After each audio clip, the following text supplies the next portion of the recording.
Udah aku mulai nih ya. Bismillahirrahmanirrahim. Assalamualaikum warahmatullahi wabarakatuh. Selamat sore anak-anak Ibu. Waalaikumsalam warahmatullahi Waalaikumsalam warahmatullahi wabarakatuh. Gimana kabarnya anak-anak Ibu? Udah sholat asar belum tadi?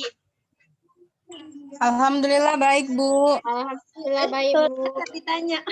Ibu nanya sholat ya anak-anak Ibu ya yang cantik-cantik ya, Udah, ganteng-ganteng. Oh ya udah. Udah, Bu. Ya udah, Ibu bakalan melanjutkan materi kita yang sebelumnya. Nah, ini suara Ibu jelas nggak?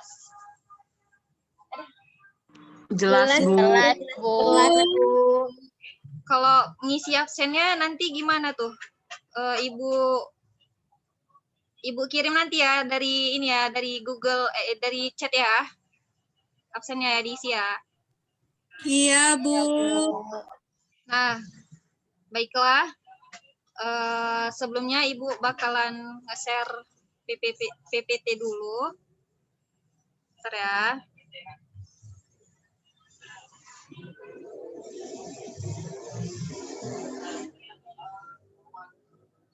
Kelihatan nggak PPT-nya?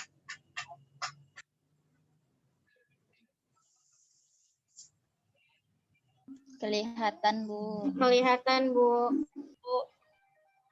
Oke. Baiklah. Di sini Ibu bakalan menjelaskan dan melanjutkan materi kita yang sebelumnya, yaitu materi di pertumbuhan dan perkembangan pada tumbuhan. Nah, sebelum Ibu melanjutkan materi kita yang sebelumnya itu, Ibu ingin bertanya lah, apa itu pengertian pertumbuhan dan perkembangan? Apa itu perkembangan? Ada yang bisa menjawabnya? Saya, Bu.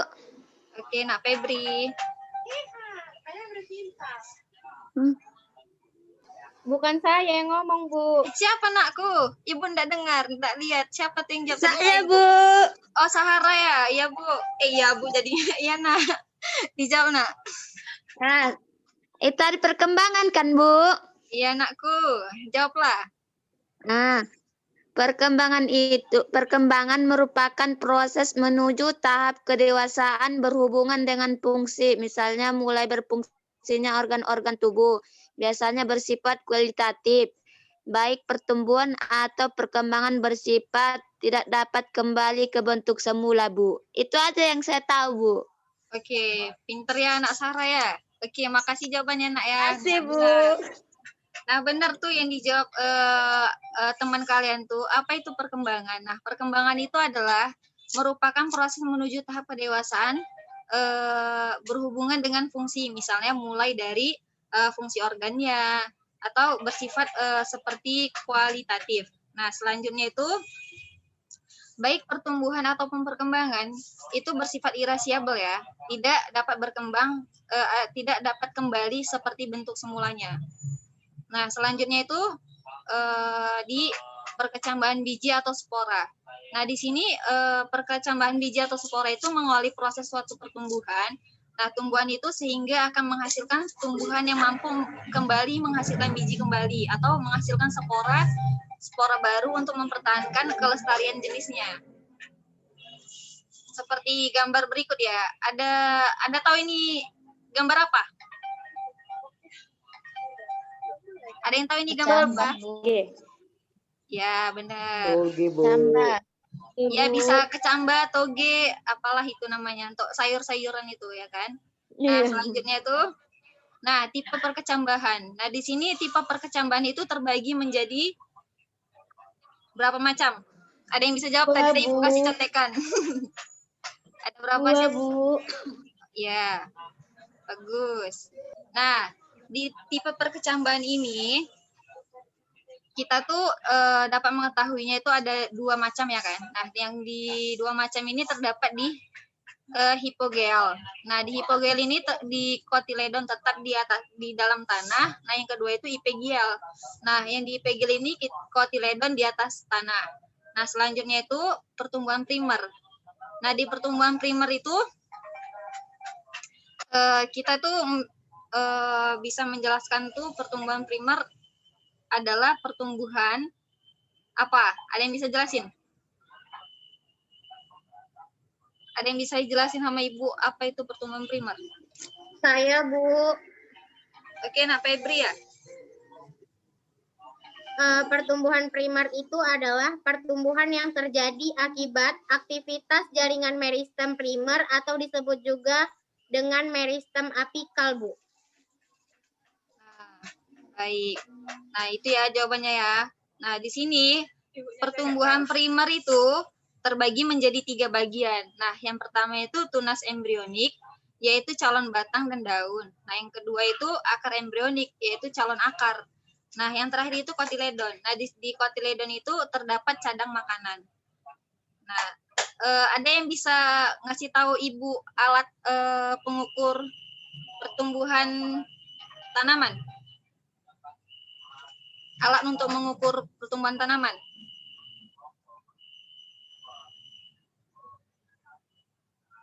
Ada yang tahu anak-anak Ibu yang cantik-cantik? Saya, Bu. Nah, apa tuh nakku? Auksanometer ya, Bu. Nah, cakep, benar tuh yang disebut Nak Yulpi ya. Nah, seperti ini ya gambarnya ya, Nak Yulpi. Gambar dari auksanometernya. Ini alat pengukur pertumbuhan tanaman ya, anak-anak. Jadi nanti kalau misalnya ada yang mau mengukur tumbuhan, pakai ini pengukurannya. Nah, selanjutnya itu baiklah, di sini Ibu akan menjelaskan lagi di meristem apikal. Nah, di meristem apikal ini terdapat di ujung akar dan di ujung batang daun, di ujung batang. Nah, di sini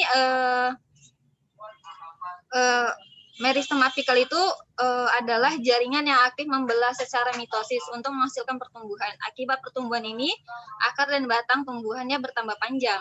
Nah, pada titik tumbuh, pertumbuhan terjadi secara bertahap. Oleh karena itu, daerah pertumbuhan didapat dibedakan menjadi 3 bagian.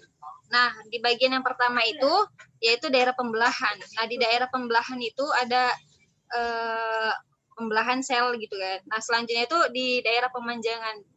Yang ketiga itu di daerah diferensiasi. Nah, selanjutnya itu seperti inilah pertumbuhan primer pada akar. Gambarnya tuh seperti ini. Nah, selanjutnya itu daerah pertumbuhan pada akar dan batang berdasar aktivitasnya terbagi menjadi 3 daerah. Nah, daerah yang pertama itu adalah daerah pembelahan sel yang di sini daerahnya ini aktif membelah atau meristematik. Nah, yang kedua itu daerah pemanjangan. Nah, di daerah pemanjangan ini berada di belakang daerah pembelahan.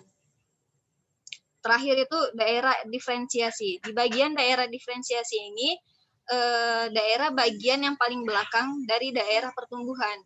Sel-sel mengalami diferensiasi membentuk akar-akar yang sebenarnya, serta daun muda dan daun tunas lateral yang akan menjadi cabang. Nah, selanjutnya itu pertumbuhan primer.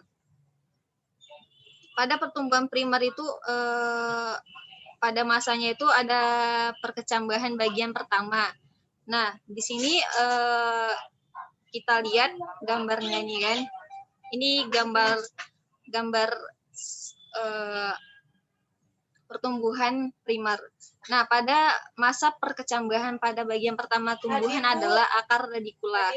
Nah, selanjutnya bagian fulmulai atau daun primer muncul pada permukaan tanah yang dilindungi kotiledon, di dalamnya mengandung meristem apikal. Nah, selanjutnya Ibu itu ingin bertanya lah, faktor-faktor yang mempengaruhi pertumbuhan dan perkembangan yang dari ini kan eksternal nih kan. Ibu ingin bertanya yang dari internalnya. Ada yang bisa menjawab? Ada yang bisa jelasin faktor internalnya?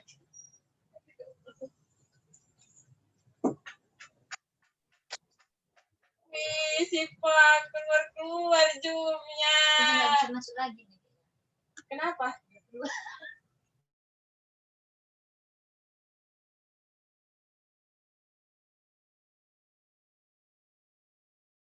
Ada yang bisa menjawab, nakku? faktor internal dari faktor-faktor pertumbuhan dan perkembangan? Saya, Bu. Oke, Nak Yulfi, jawab, Nak.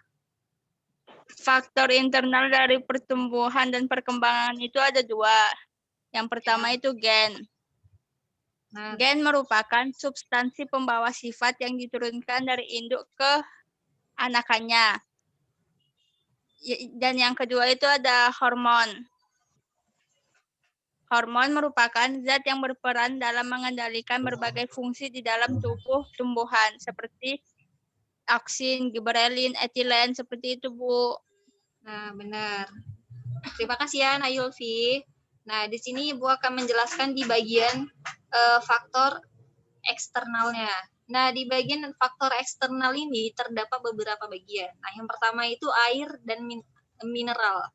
Nah, di sini air dan mineral ini berpengaruh pada pertumbuhan tajuk akar. Nah, di sini diferensiasi salah satu unsur hara atau lebih akan menghambat atau menyebabkan pertumbuhannya itu menjadi tidak normal. Nah, unsur-unsurnya itu terdapat C, H, O, N, S, P, K, Mg, dan V. Unsur mikronya Cu, Zn, B, Mo, dan Co. Nah, yang kedua itu faktor kelembapan. Nah, di sini di faktor kelembapan itu mempengaruhi proses penguapan. Nah, di selanjutnya itu ada suhu. Di suhu itu diantaranya mempengaruhi kerja enzim. Suhu ideal yang diperlukan untuk pertumbuhan yang paling baik adalah suhu optimum yang berbeda untuk tiap jenis tumbuhan, untuk setiap jenis tumbuhannya. Nah, untuk itu di daerah tropis suhu optimumnya itu 22 derajat Celcius sampai dengan 37 derajat Celcius. Suhu terendahnya itu 10 derajat Celcius ya. Nah, selanjutnya itu tadi kan yang faktor internal udah dijelasin sama Nak Yulfi kan. Nah, kita lanjut selanjutnya tuh kan. Nah, yang terakhir itu di asam absitat atau ABA menghambat pertumbuhan dormansi. Nah, yang kedua itu memacu pengguguran daun atau pengguguran daun, bunga, dan buah. Atau yang selanjutnya itu gas etilen. Nah, di gas etilen ini mempercepat pematangan buah, merangsang pembuangan, merangsang penuaan, dan pengguguran daun serta pemanjang batang. Nah, yang terakhir itu kalin. Nah, di kalin ini merangsang pertumbuhan bagian tanaman. Nah, di kalin ini terdapat beberapa bagian yaitu rizokalin. Rizokalin itu akar ya. Nah, yang kedua itu filokalin. Di filokalin ini artinya itu daun. Yang ketiga itu kaulokalin yang artinya itu batang. Yang terakhir itu antokalin yang artinya itu bunga. Nah, di metagenesis itu adalah proses pergiliran hidup yaitu antar fase seksual dan aseksual. Nah, hewan dan tumbuhan yang mengalami metagenesis ini akan mengalami dua fase kehidupan yaitu fase seksual dan aseksual. Tadi metagenesis pada tumbuhan dapat diamati dengan jelas pada tumbuhan yang tak berbiji seperti tumbuhan paku dan lumut ya. Oke, mungkin sekian penjelasan dari Ibu. Nah, Ibu ada satu soal aja, nggak banyak-banyak. Ada yang bisa bantu Ibu menjawab pertanyaan dari ini? Saya, Bu. Oke, apa itu Naisa jawabannya? Jawabannya D ya, Bu. Irreversible. Nah, cakep, Ibu. Nah, di pertanyaan ini nih kan kita ketahui nih kan, pertumbuhan adalah proses perubahan ukuran, volume, berat dan jumlah suatu tumbuhan. Nah, di sini suatu ukuran, volume dan berat jumlah suatu tumbuhan itu dapat bersifat irreversible. Nah, mungkin sekian pemaparan dari Ibu. Semoga anak-anak Ibu dapat memahaminya. Ya kan? Dan tidak ada yang tidur waktu Ibu menjelaskan. Terima kasih sudah meluangkan waktunya. Sekian anak Ibu yang ganteng-ganteng, yang cantik-cantik. Dan terakhir, semoga kita dapat bertemu di minggu selanjutnya. Jangan lupa safety first ya. Jangan lupa cuci tangan. Jangan lupa pakai hand sanitizer. Jangan lupa pakai masker. Dan tetap hati-hati. Semoga kita dalam lindungan Allah Subhanahu wa taala. Mungkin Ibu akhiri pembelajaran hari ini. Assalamualaikum warahmatullahi wabarakatuh. Waalaikumsalam warahmatullahi wabarakatuh. Terima kasih.